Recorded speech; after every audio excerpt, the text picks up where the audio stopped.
है ना। यहाँ पे सेब है और यहाँ मुंह खुला है, तो यहाँ मुंह जो खुला है इसलिए नहीं खुला कि सेब को खट से खा जाए ना ना।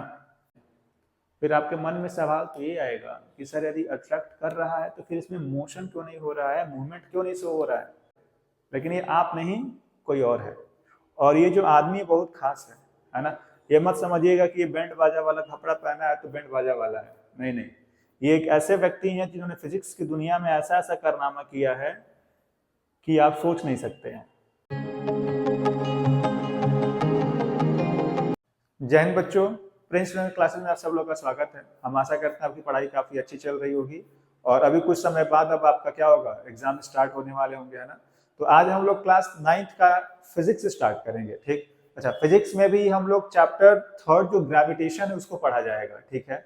ग्रेविटेशन हम इसलिए स्टार्ट कर रहे हैं क्योंकि ग्रेविटेशन एक ऐसा चैप्टर है जो जल्दी बच्चों को समझ में नहीं आता है और बहुत सारे बच्चों की डिमांड भी थी कि सर ग्रेविटेशन एक बार पढ़ा दीजिए, इसलिए ग्रेविटेशन स्टार्ट किए हैं, ठीक। और ये बहुत इंपॉर्टेंट चैप्टर है। क्यों? क्योंकि केवल 9th ही नहीं, 11th में भी आपको ग्रेविटेशन पढ़ना है। और एक बार जब 11th में ग्रेविटेशन पढ़ेंगे तो जब आप इन फर्दर एग्जाम देने जाएंगे जेईई मेंस या एडवांस का, तो वहां पे इससे क्वेश्चन उठाए जाते हैं, ठीक है। तो हम लोग खैर अभी बेसिक जो क्लास 9th में ग्रेविटेशन उसको देखते हैं, ठीक है। आप ध्यान से देखते जाइए, ठीक। तो जरा ध्यान से देखिए। हम सबसे पहले बात करते हैं कि इस चैप्टर में हमको पढ़ना क्या क्या है, ठीक। तो जरा ध्यान से देखिए, हमको सबसे पहले यही जानना कि ग्रेविटेशन क्या होता है। हमको सबसे पहले क्या जानना है, ग्रेविटेशन के बारे में, कि ग्रेविटेशन क्या होता है। एक बार ग्रेविटेशन के बारे में जान जाएंगे तो उसके बाद यूनिवर्सल लॉ ऑफ ग्रेविटेशन है, ये मोस्ट इंपॉर्टेंट है। ये हमेशा एग्जाम में पूछता है कि define universal law of gravitation, ठीक। ये देखा जाएगा। उसके बाद फ्री फॉल देखा जाएगा। क्या देखा जाएगा? Free fall. उसके बाद वैल्यू ऑफ जी, स्मॉल जी की वैल्यू कैसे वेरी करती है, ठीक है। अच्छा, जब स्मॉल जी देखा जाएगा तो यहीं पे स्मॉल जी और कैपिटल जी में अंतर भी देख लिया जाएगा कि स्मॉल जी और कैपिटल जी में क्या अंतर है, ठीक है। इसके बाद weight of object on moon, मतलब चंद्रमा पर जब हम लोग जाते हैं तो उस समय हमारा वेट क्या होता है, और जब हम लोग अर्थ के सरफेस पे हैं तो उस समय हमारे वेट पे क्या असर पड़ता है, तो ये देखा जाएगा। और ये भी मोस्ट इंपॉर्टेंट है, ठीक है। जो हमारा ये मून है और जो अर्थ है ये भी मोस्ट इंपॉर्टेंट है, ठीक है। इसके अलावा अच्छा, ये हो गया ग्रेविटेशन का, यहाँ तक एक अलग सेक्शन है इस चैप्टर का। इसके बाद ये जो है ये एक अलग सेक्शन है।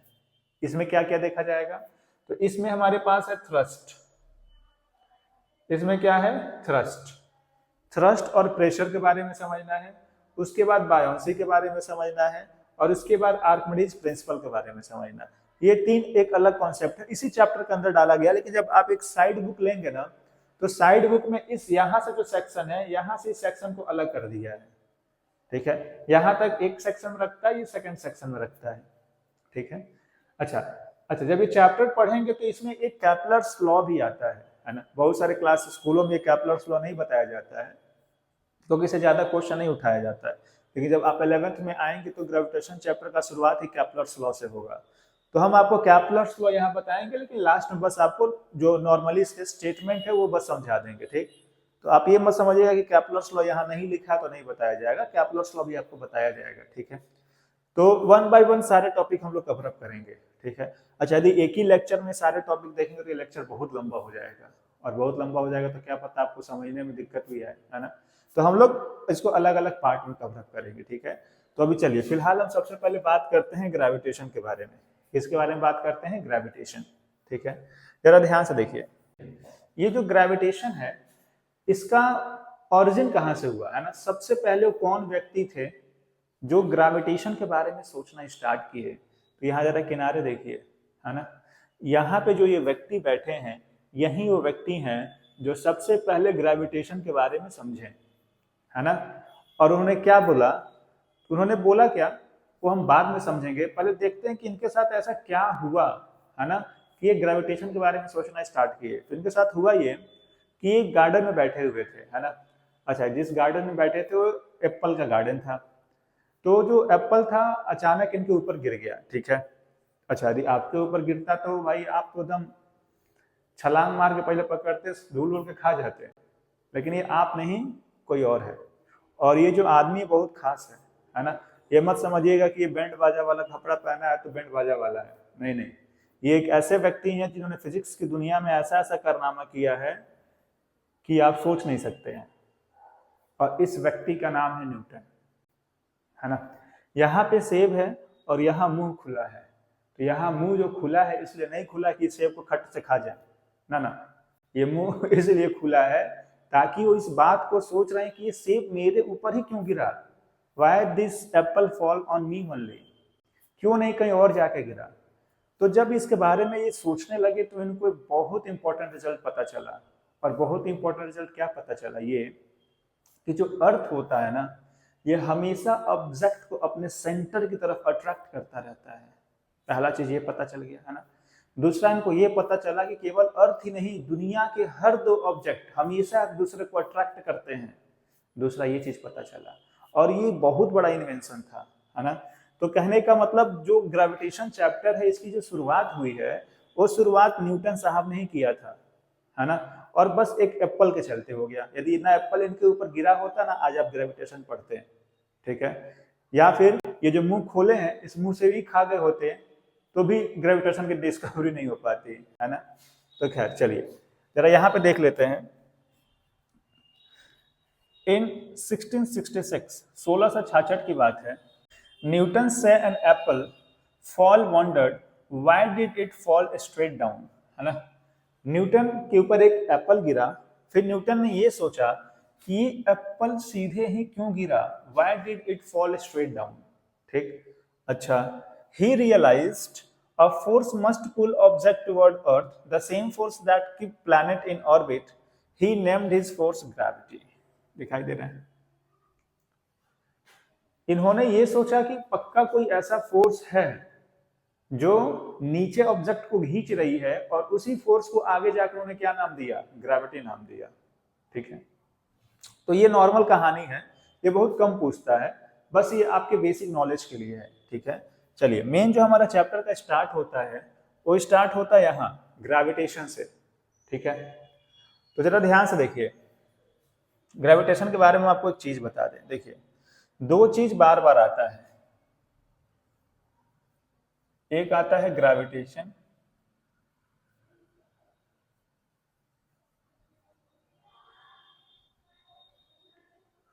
और एक आती है ग्रेविटी,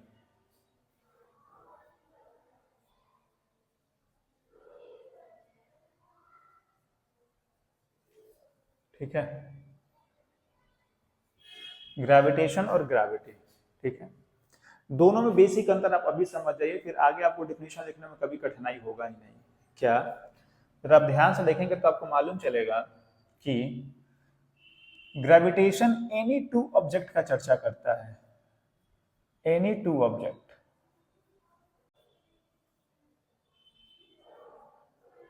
एनी टू ऑब्जेक्ट की चर्चा करता है, ठीक। कहने का मतलब वर्ल्ड का कोई भी दो ऑब्जेक्ट यदि आप लेंगे तो उसके बीच जो भी अट्रैक्शन होगा वो ग्रेविटेशन चर्चा करेगा। कहने का मतलब एग्जांपल लीजिए, एग्जांपल में देखिए, जैसे मान लीजिए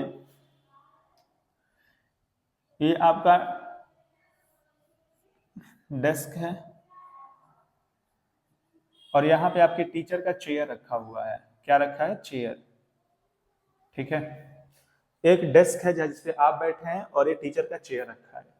तो भाई आपको मालूम ये चलेगा ना कि ये दो ऑब्जेक्ट है, मान लेते हैं कि इसका मास m1 है, इसका मास m2 है, ठीक है। तो ये दोनों ऑब्जेक्ट हमेशा एक दूसरे को अट्रैक्ट कर रहे हैं, क्या कर रहे हैं, अट्रैक्ट कर रहे हैं। केवल यही दो नहीं, आप कोई भी दुनिया का कोई भी दो ऑब्जेक्ट लीजिए, जैसे मान लीजिए ये हमारे पास एक मार्कर है, ठीक है, दूसरा मार्कर मान लेते हैं कि हमारे पास ये रहा, ये दोनों भी हमेशा एक दूसरे को अट्रैक्ट कर रहे हैं। फिर आपके मन में सवाल तो ये आएगा कि सर यदि अट्रैक्ट कर रहा है तो फिर इसमें मोशन क्यों नहीं हो रहा है, मूवमेंट क्यों नहीं शो हो रहा है। इस क्वेश्चन का ही जवाब न्यूटन साहब ने दिया कि भाई ये यदि अट्रैक्ट कर रहे हैं तो इसमें मोशन होना चाहिए ना, जैसे मैग्नेट होता है, यदि मैग्नेट अट्रैक्शन शो करता है तो मैग्नेट अपने पास आता है तो हमको दिखता है, जबकि हमको नहीं दिख रहा है। कारण क्या है, जैसे हम लोग ग्रेविटेशन में कैपिटल जी के बारे में पढ़ेंगे वैसे हम कारण समझ जाएंगे, ठीक है। बस अभी फिलहाल आपको ये याद रखना है कि any two object in the universe always attract each other, कोई भी दो ऑब्जेक्ट हमेशा एक दूसरे को क्या करता है, अट्रैक्ट करता है, ठीक है। आप और भी एग्जांपल ले सकते हैं, मान लीजिए आपका पेन हो गया, कलम, और जिसे आप कॉपी पे लिख रहे हो कॉपी हो गया, है ना। तो पेन कॉपी का भी क्या होगा, अट्रैक्शन होगा, ठीक है। अच्छा, अब हम बात करते हैं ग्रेविटी। यहाँ पे जो दो कोई भी ऑब्जेक्ट था, यहाँ पर ग्रेविटी में अंतर ये आ जाता है कि अब यहाँ पे वन ऑब्जेक्ट ऑलवेज अर्थ होगा, वन ऑब्जेक्ट ऑलवेज अर्थ होगा। एक ऑब्जेक्ट हमेशा अर्थ को लेकर चलेंगे, और सेकेंड ऑब्जेक्ट में आप कुछ भी ले लीजिए, second object anything that you want to take, है ना। कहने का मतलब, अब जैसे ये मार्कर है, तो एक तो ये हो गया। ग्रेविटेशन के केस में क्या था कि हमने दो अलग अलग मार्कर लिए, दोनों ऑब्जेक्ट अलग अलग थे। ग्रेविटी के केस में क्या होगा कि एक हमारा ये ऑब्जेक्ट हो गया, अब दूसरा हमारा अर्थ होगा, है ना। तो अब जब इस मार्कर को हम जैसे ही ड्रॉप करेंगे तो मार्कर नीचे आ रही है। अब ये मार्कर नीचे इसलिए आ रही है क्योंकि ग्रेविटी मतलब जो हमारा अर्थ है लगातार इसको खींच रहा है, ठीक। अब अर्थ जिस फोर्स से इसको खींच रहा है वही हमारी ग्रेविटी कहलाती है, ठीक है। आप किसी भी ऑब्जेक्ट को जैसे ही ड्रॉप करेंगे या ऊपर फेंकेंगे या कहीं भी फेंकेंगे, वो नीचे ही आना है। और यहाँ आपको मोशन साफ साफ दिखाई देगा। ग्रेविटेशन के केस में मोशन नहीं दिखाई दे रहा था, जबकि ग्रेविटी के केस में मोशन दिखाई देगा। कारण क्या है, तो जब हम इसमें स्मॉल जी की वैल्यू पढ़ोगे ना तो आसानी से मालूम चल जाएगा। इसका कारण जब लोग ग्रेविटी में पर्टिकुलर चलेंगे तो वहां समझ में आ जाएगा कि ऐसा क्या है कि ग्रेविटेशन में मोशन नहीं दिख रहा था, जबकि ग्रेविटी में तो साफ साफ मोशन दिख रहा है। अभी इसको हम ऊपर फेंक दिए, नीचे आ गया, नीचे आया तो हमको मोशन दिखा भी, है ना। तो बस फिलहाल आपको यह ध्यान रखना है कि ग्रेविटेशन मतलब any two object, and gravity में एक ऑब्जेक्ट अर्थ हमेशा अंडरस्टूड है, दूसरा कोई भी ऑब्जेक्ट, ठीक है। अच्छा, यहीं पे एक चीज हम आपको और बताते हैं कि ये जो ग्रेविटी है ना, जो यहाँ पे आप ग्रेविटी दिखाई दे रहा है, इस ग्रेविटी को ग्रेविटेशन भी बोला जा सकता है। कैसे भाई, ग्रेविटेशन क्या बोलता है कि एनी टू ऑब्जेक्ट, है ना। तो भाई ग्रेविटी में क्या है, एक ऑब्जेक्ट के प्लेस पे अर्थ आ गया है, तो अर्थ को भी तो एक ऑब्जेक्ट कंसिडर किया जा सकता है। तो देखो यहाँ पर भी दो ऑब्जेक्ट है, तो एनी टू ऑब्जेक्ट के बीच में लगने वाली फोर्स क्या है, ग्रेविटेशन है। ये अलग बात है कि यदि स्पेशल अर्थ आ रहा तो उसको ग्रेविटी बोल दे रहे हैं हम लोग, ठीक है। तो चलिए अब हम लोग ये ग्रेविटेशन या ग्रेविटी की डिफिनेशन समझते हैं कि इसकी डिफिनेशन क्या है। तो जरा ध्यान से देखिए, यहाँ पे ये देखिए ग्रेविटेशन की डिफिनेशन देख लीजिए जरा। ग्रेविटेशन और जस्ट ग्रेविटी, ग्रेविटेशन या फिर ग्रेविटी वो फोर्स ऑफ अट्रैक्शन है, force of attraction between any two bodies.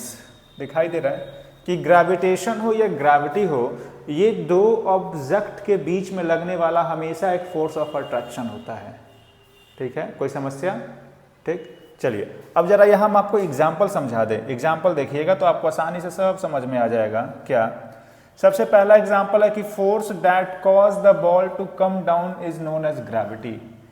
यदि मान लीजिए मार्कर है, यदि इस मार्कर को हम ड्रॉप करेंगे तो कहाँ आएगा, नीचे ही तो आएगा। ये देखिए बॉल दिखाई दे रहा है, जैसे ही इस बॉल को हम यहाँ से ड्रॉप करेंगे नीचे आएगा। तो नीचे कौन है भाई, नीचे यहाँ पे अर्थ है, नीचे यहाँ क्या है, अर्थ है। और अर्थ क्या कर रहा है, लगातार इस बॉल को खींच रहा है, और यहाँ हमको मोशन दिखाई दे रहा है ना। मोशन क्यों दिखाई दे रहा है, अभी हम स्मॉल जी की वैल्यू जब बताएंगे आपको पता चल जाएगा, ठीक है। तो देखिए इन दो ऑब्जेक्ट के बीच जो फोर्स लग रहा है वो क्या है, ग्रेविटेशन है या ग्रेविटी है, ठीक। ऐसे ही gravity keep the planet in orbit around the sun. जरा ध्यान से देखिए, ये रहा सन दिखाई दे रहा है। अब सन के चारों तरफ जो प्लैनेट घूम रहे हैं ना, तो देखिए ये होगी फर्स्ट बॉडी हो गया हमारा सन, और सेकेंड बॉडी हमारा प्लैनेट। अब दो बॉडी के बीच में लगने वाला फोर्स हमेशा क्या कहलाता है, ग्रेविटेशन ही तो कहलाता है कि नहीं। तो प्लैनेट और सन के बीच में लगने वाली फोर्स भी ग्रेविटेशन ही है, ठीक है, जो प्लैनेट को एक सर्कुलर मोशन प्रोवाइड कर रहा है, ठीक। अच्छा, वहीं तीसरा, gravity is the force that cause a rock to roll down on hill. यदि किसी भी इनक्लाइन प्लेन से या किसी भी पहाड़ से आप कोई भी पत्थर फेंके या किसी को फेंके तो नीचे ही आएगा, कारण लगातार ग्रेविटी उसको नीचे खींच रही है ना। एक ग्रेविटी फोर्स लगा रही है, मतलब एक अर्थ के कारण। अब पहला ऑब्जेक्ट और दूसरा ऑब्जेक्ट आपका रॉक हो गया, वो पत्थर हो गया, तो दो ऑब्जेक्ट के बीच में हमेशा कौन सी फोर्स लगेगी, ग्रेविटी या ग्रेविटेशन। तो हम आशा करते हैं आपको समझ में आ गया होगा। ठीक है, चलिए अब हम लोग आगे बढ़ते हैं। अब हम बात करते हैं मेन जो हमारा टॉपिक है उसके बारे में, न्यूटन्स लॉज ऑफ ग्रेविटेशन। भाई ध्यान से देखिए, इसको ध्यान से समझिएगा, ये मोस्ट इंपॉर्टेंट है। न्यूटन्स लॉज ऑफ ग्रेविटेशन, या इसी को बोलते हैं universal law of gravitation. Universal law of gravitation, ठीक है, यूनिवर्सल ऑफ ग्रेविटेशन। ठीक है, अब जरा ध्यान से देखिए, पहले हम इसको आपको समझा देते हैं, फिर ये स्टेटमेंट बताएंगे। ठीक, पहले इसको समझते हैं, यूनिवर्सल ऑफ ग्रेविटेशन को समझ लेते हैं। यूनिवर्सल लॉ ऑफ ग्रेविटेशन, ये हमेशा एग्जाम में पूछता है, तो ये आपको याद होना ही चाहिए। ठीक, तो अभी जो हम बोलेंगे, देखिए इसका स्टेटमेंट याद करना बहुत आसान है। ठीक है, बस हम जिन बातों को बोल रहे हैं उस बात को समझते जाइए। हम मान लेते हैं कि एक ऑब्जेक्ट है जिसका मास m1 है। भाई कोई भी ऑब्जेक्ट होगा तो कुछ ना कुछ उसका मास होगा ही, और दूसरा ऑब्जेक्ट है उसका मास m2 है। ठीक है, जरा ध्यान से देखिए, हमने क्या मान लिया, हमने ये मान लिया कि हमारे पास एक ऑब्जेक्ट ये है, दूसरा ऑब्जेक्ट ये है। भाई इसका मास कुछ और है, इसका मास कुछ और है, तो ये m1 हो गया, ये m2 हो गया। अब देखिए इन दोनों के बीच में एक डिस्टेंस है, उस डिस्टेंस को हम r मान लेते हैं। उस डिस्टेंस को क्या मान लेते हैं कि इसके बीच का ये जो डिस्टेंस है, ये डिस्टेंस r है। ये डिस्टेंस क्या है, r। तो जरा ध्यान से देखिए, न्यूटन साहब ने क्या बताया, न्यूटन साहब ने ये बताया कि इन दो ऑब्जेक्ट के बीच में जो फोर्स लग रहा है ना, है ना, तो इन दो ऑब्जेक्ट के बीच में जो फोर्स लग रहा है, हमारी बातों को ध्यान से समझिएगा, ये फोर्स इस मास के प्रोडक्ट के डायरेक्टली प्रोपोर्शनल होता है। ये हो गया डायरेक्टली प्रोपोर्शनल, और मास का प्रोडक्ट मतलब m1 इंटू m2, दिखाई दे रहा है। प्रोडक्ट ऑफ मास के डायरेक्टली प्रोपोर्शनल होता है ये फोर्स। ये पहली बात उन्होंने बताया। दूसरी बात उन्होंने क्या बताया कि इसके बीच में जो डिस्टेंस है, ये इस डिस्टेंस के स्क्वायर के इनवर्सली प्रोपोर्शनल होता है। ये उन्होंने दूसरी बात बताई। पहली बात, it is directly proportional to product of their masses, and दूसरी बात, it is inversely proportional to square of distance between them. ये दो बात समझ में आया। अब इन दोनों बातों को देख लीजिए, फ्रॉम 1 and 2, फ्रॉम 1 and 2, इन दोनों से हम कह सकते हैं कि F is directly proportional to m1 m2 divided by r square. ठीक है, अब यहीं जब डायरेक्टली का साइन हटाया जाएगा, जब आप इस डायरेक्टली के साइन को हटाएंगे तो यहाँ पे एक कांस्टेंट आ जाता है। ध्यान से देखिए, यहाँ पे हम कर देते हैं, जब इस डायरेक्टली के साइन को हटाया जाएगा तो यहाँ कांस्टेंट आएगा कैपिटल G। क्या आएगा, कैपिटल G, और ये हो जाएगा m1 m2 divided by r square. समझ में आया? जैसे आप इस साइन को हटाएंगे तो यहाँ पे एक कांस्टेंट आएगा, और इस कांस्टेंट को क्या बोला जाएगा, G m1 m2 by r square. तो ये हमारे पास वो फॉर्मूला है। ठीक, और यहाँ जो ये G आया है, यही सब कुछ रोल प्ले करेगा। ये जो G है, इसी G को बोला जाता है यूनिवर्सल ग्रेविटेशनल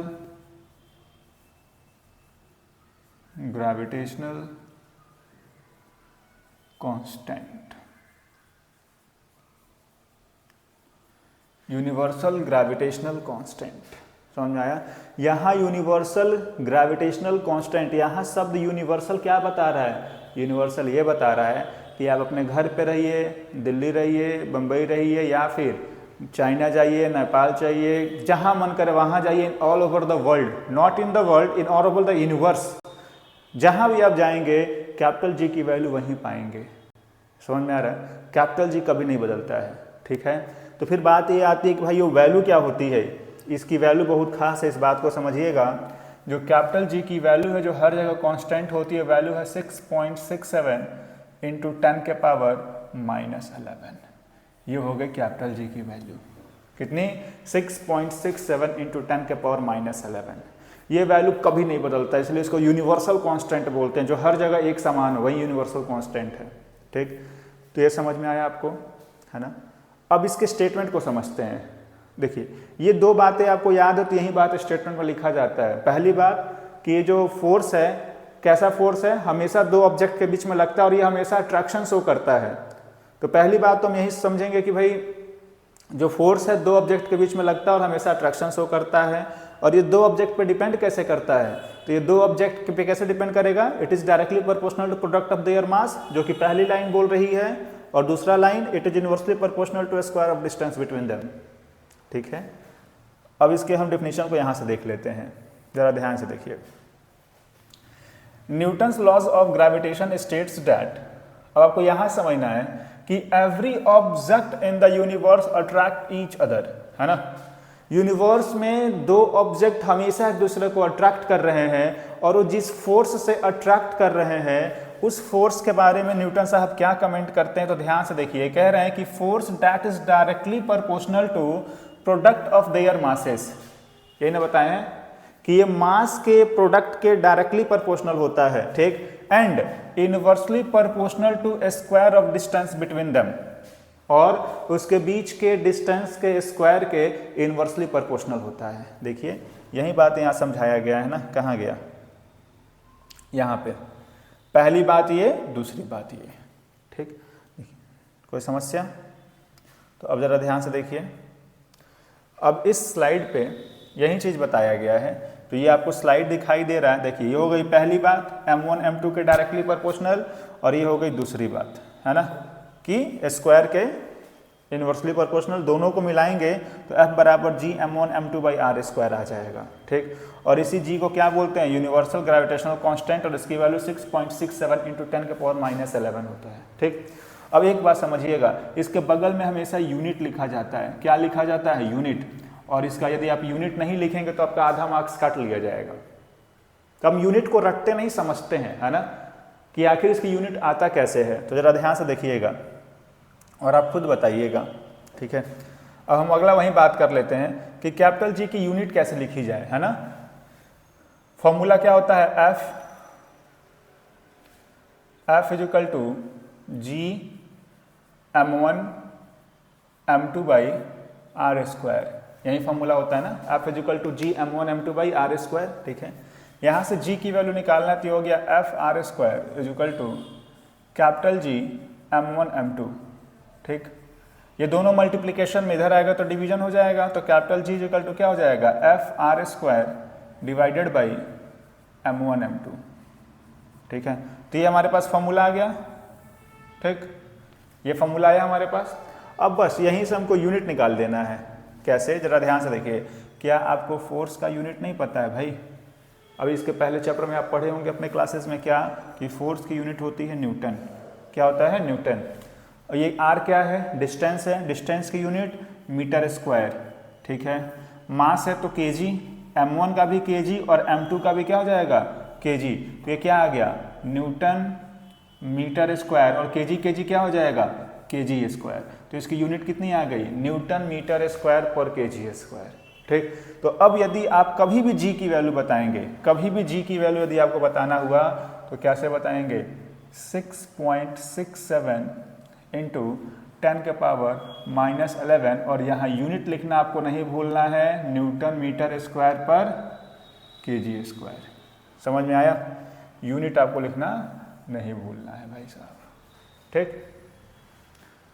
तो यहाँ पे हम लोग ये सारी बातें समझ गए, ठीक। अब देखिए हमको जी की वैल्यू पता चल गई। हम आपको क्या बताए थे यहाँ पे, हम यहाँ पे आपको एक चीज़ बताए थे कि यहाँ पे दो ऑब्जेक्ट के बीच में मोशन नहीं दिखाई देता है। ये आप उस समय जान जाएंगे जब आप कैपिटल जी की वैल्यू जान जाएंगे। किसकी वैल्यू जान जाएंगे, कैपिटल जी की वैल्यू जान जाएंगे। तो अब हम लोग कैपिटल जी की वैल्यू जान गए हैं। चलिए देखते हैं भाई आखिर इस कैपिटल जी में ऐसा क्या खास है कि हम ये ऑब्जेक्ट मूव नहीं कर पा रहे हैं। तो जरा ध्यान से देखिएगा, कैपिटल जी की जो अभी वैल्यू आई है कितनी आई है, 6.67 इंटू 10 के पावर -11 न्यूटन मीटर स्क्वायर पर केजी स्क्वायर। यदि आपको हल्का सा भी आइडिया है तो आपको ये मालूम है 10 के पावर -11 कितना छोटा है। कुछ भी आइडिया है?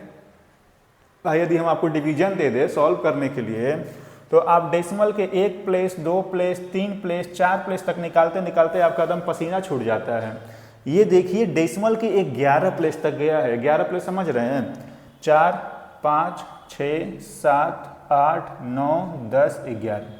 ये डेसिमल के 11 प्लेस तक वैल्यू गई है और इतनी छोटी है। अब बताइए यदि इतना छोटा कोई वैल्यू है तो क्या वो अपना असर दिखा पाएगा? हाँ भाई, ये जी इतना छोटा है कि अट्रैक्शन तो होता है बट निग्लिजिबल होता है, हमको दिखाई नहीं देता है। क्यों? क्योंकि बहुत छोटा है। समझ में आया? तो अब उम्मीद करते हैं आपको समझ में आ गया होगा। क्या समझ में आ गया होगा कि क्यों ये मोशन नहीं शो करता है। अच्छा, वहीं स्मॉल जी, ग्रेविटी में हमको मोशन साफ साफ क्यों दिखाई देता है? क्योंकि स्मॉल जी की जो वैल्यू है वो 9.8 मीटर पर सेकेंड स्क्वायर होता है।